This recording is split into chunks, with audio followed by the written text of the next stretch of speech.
Talking about politics, are you going to run for governor next year?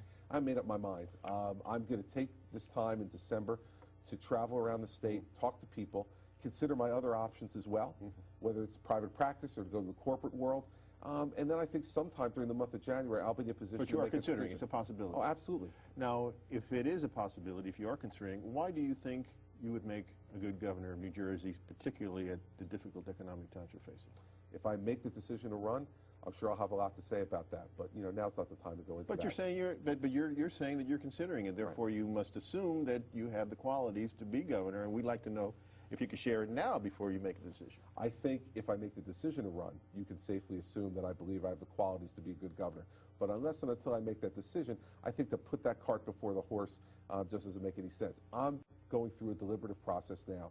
I'm talking to people, and I'm trying to see whether or not this is something I really want to do with my life.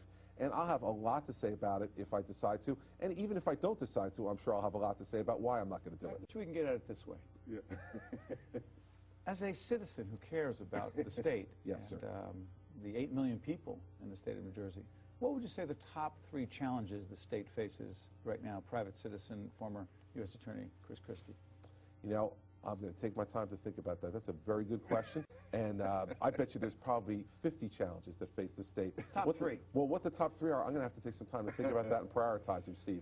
You know, I'm just not going to get into talking about politics in one way or another, except to say to you, which I've never said to you before on this show. I didn't say politics. Ethics, could be... And all those are part of a political process in determining what priorities should be for any governmental entity. Ethics is a top issue in the state. Well, listen, ethics will always be a top issue in the state because the public believes ethics is a top issue in the state. But you know what? I will have plenty of time if I decide to run for governor to articulate what I think the largest problems are in New Jersey and what the potential solutions are for them, and that people have the opportunity to consider whether I bring something to the table or not to do that. But here's something I've never said to you before on the show, despite having asked me every time that I'm considering running for governor. So there you go. I'm considering running for governor. I'm considering it strongly.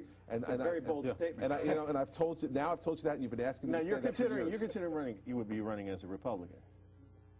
Well, I assume there are people who because you're a Republican. Yeah, I assume there are people who I've seen that there's people who declared into the primary. So you admit you're a Republican. I would assume, as I have every time on this show when you ask me.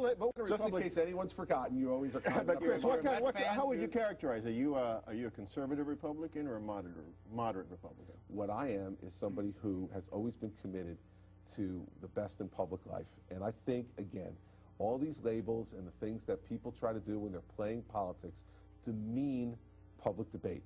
If any candidate presents themselves for office, I would suggest that people shouldn't judge them on the labels that anybody puts on them. They should judge them by the words that come out of their mouths and the actions and deeds that underlie their political and public career. And their positions, and their political positions. Of course, the words that come out of their mouth. What's your position on, let's say, abortion? Are you pro-life or pro-choice?